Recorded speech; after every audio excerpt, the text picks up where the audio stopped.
Hi everyone, this is Nathalie the blogger, and today it is time to put an end to the January TBR. It was essentially a month of self-published indie authors, and between the 1, 2, 3, 4, 5, 6, I read 5 of them, which is not so bad, and a few bits and pieces of paperback version. The Inventor's Secrets by Andrea Kramer.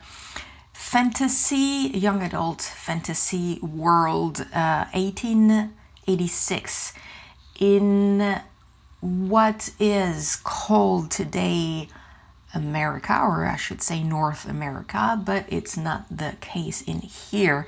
The American Revolution didn't happen the way that it happened in this world.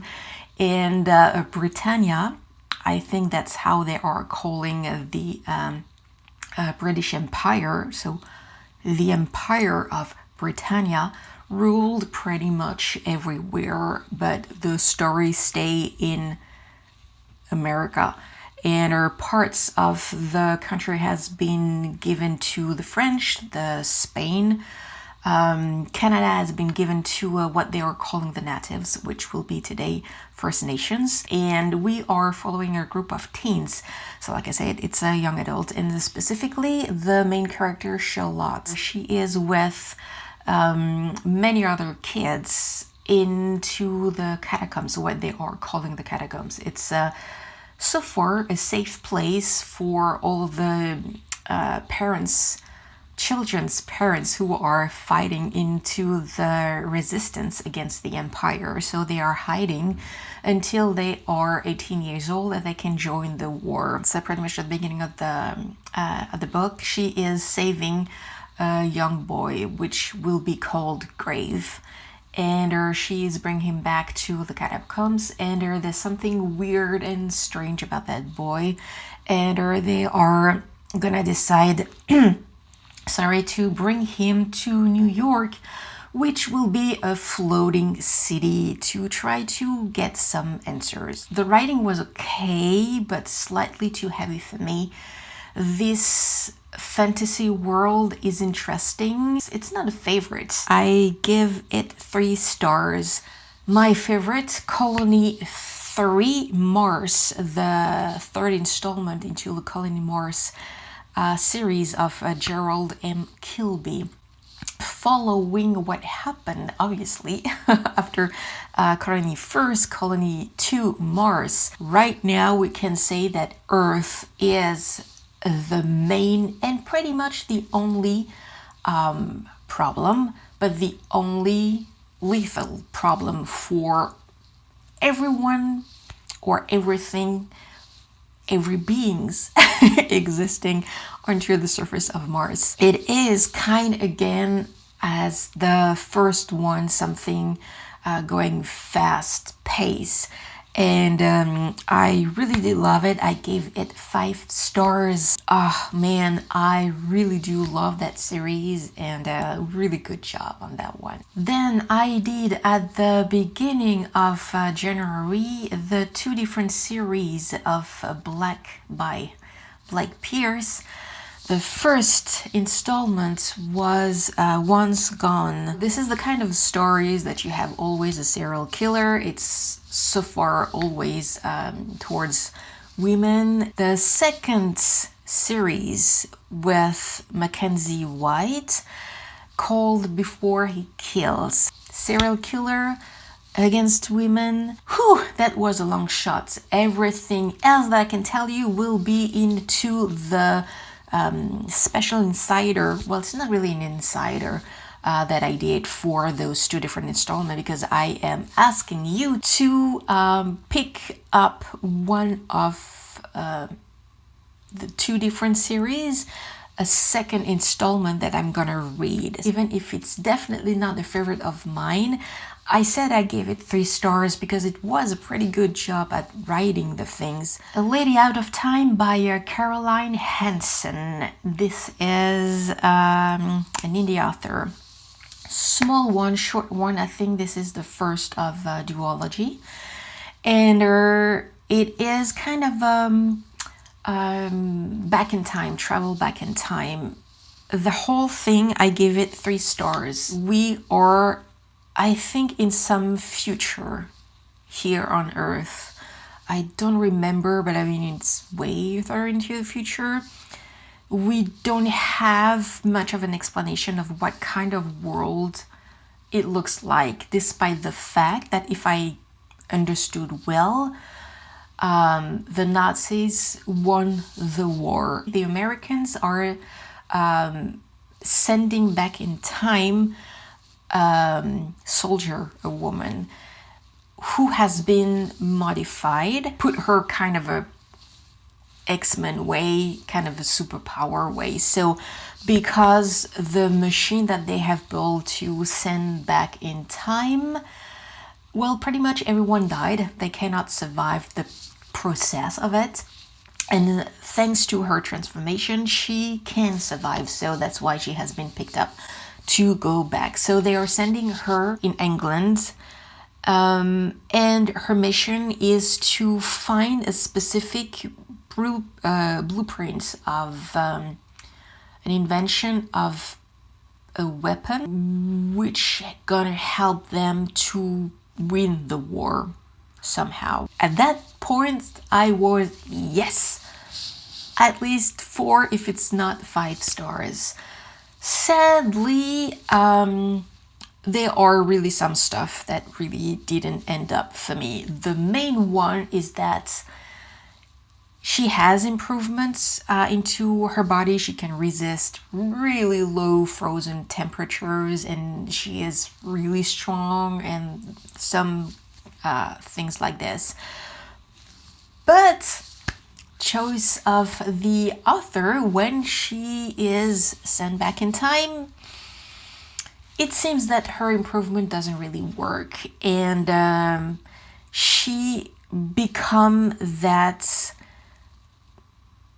it's not that poor and fragile woman that she needs the help of a man, but it's pretty much what happened. She has to blackmail Duke, I think, to get some money, because they can send back in time, but they cannot bring back that person. So the money is supposed to help her buy into an auction the blueprints, and then it's gonna be her sweet blankets to stay living there in England with the money for the rest of her life.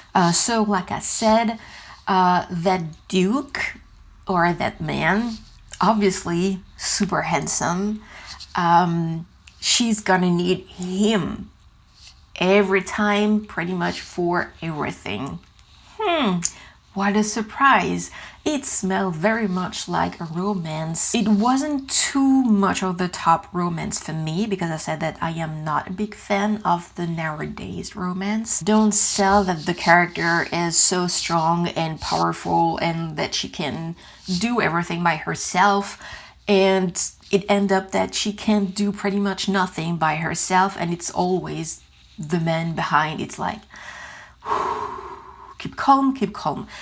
The other things is that doesn't make sense. Her mission, like I said, is to buy at the auction the plans and to destroy them, so that machine, that weapon, will not be created, which is a good thing. But when at the same time you said that, okay, so when you are there, don't mess up with the timeline. Don't get married, don't have children. And when she's joking, it's like, okay, so why cannot just kill Hitler? Is it, don't mess up with the timeline, because it's obvious that somebody else is gonna do exactly the same thing as him. So let's just let him live. There's no point of trying to change. Okay, I guess it's definitely what the author wants to say, but the fact that she is buying the plans, destroying the plans, in order to prevent the builds, the construction, the creation of that weapon, isn't it changing the timeline? And just the fact that they are sending back in time someone who is not supposed to exist in this timeline is changing the timeline. If you are coming with an explanation, you have to make it work. I'm sorry to be so much criticizing. I gave it 3 stars, and it sounds like a really generous 3 stars because I really love that idea of going back in time and changing that event, because in that future the Nazis are controlling half of the planet. I felt the need of going out of my January TBR, and I picked up The Finishing School by Joanna Goodman. It is a contemporary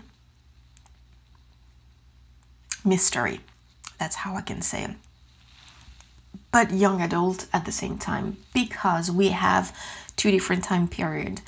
Every other chapter we are in 2016, and the other one we are back in 1995, 96, 7 and 8. Nowadays, so in 2016, the character of Kirsty, she is a Canadian living in Toronto, and she is a bestseller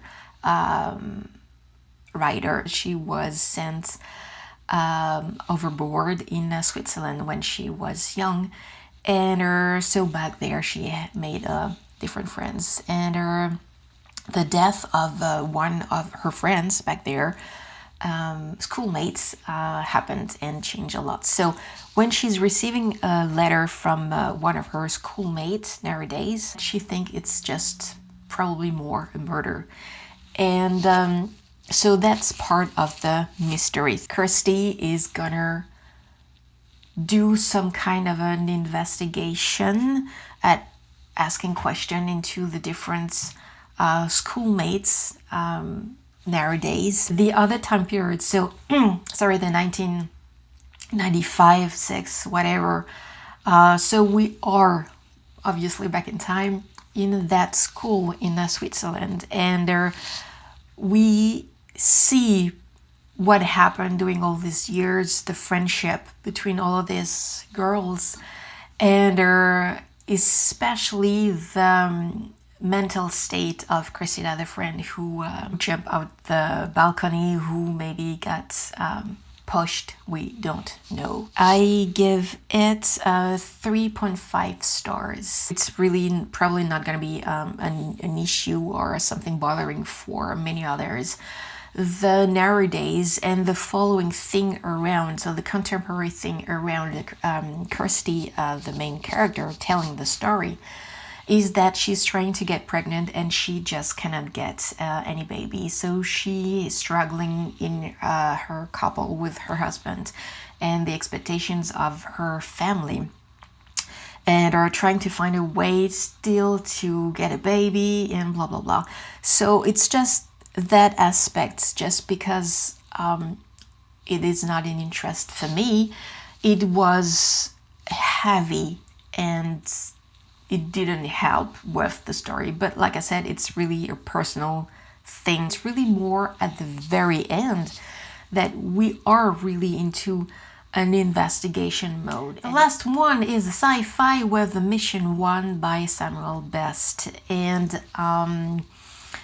we are, I guess we can say nowadays, a private company have built rockets in order to send a small crew to Titan to build a space station. I'm gonna say one pro, and it's a big pro. It's like, if you enjoy and you really want to have all of the technical words and technical things about space, rockets, launching, thrusters, and all of that, you're gonna be happy. The cons, the big cons for me, it's too much of technological terms. The author did a huge work on that, and it is great and it is impressive, and and I respect that. But at the same time, I was drowning into too much of that. I would say that it was good, but for me, too much of technological terms, too much of description. You're losing yourself into the descriptions. It took 3 pages or maybe 4 just for describing one of the member of the crew getting inside wherever the area of the spaceship to put his spacesuits. 3 pages describing how it works. The following of the story is good. You have some conspiracy, as always, and somehow I would have give more space way sooner with that Taurus, that artifact above Titan. And well, it's just the way that I see things. It's obviously the choice of the author. If you're a hardcore sci-fi with exclusively technological terms of space, a book for you. So that's, my friend, is everything that I read in January. Not absolutely everything that I've planned, but still quite a lot of indie self-published authors, which is always good. So until the next time, I'm hoping that everything that I offer to you will be some interest, have some lovely, interesting, passionate reading, and see you next time.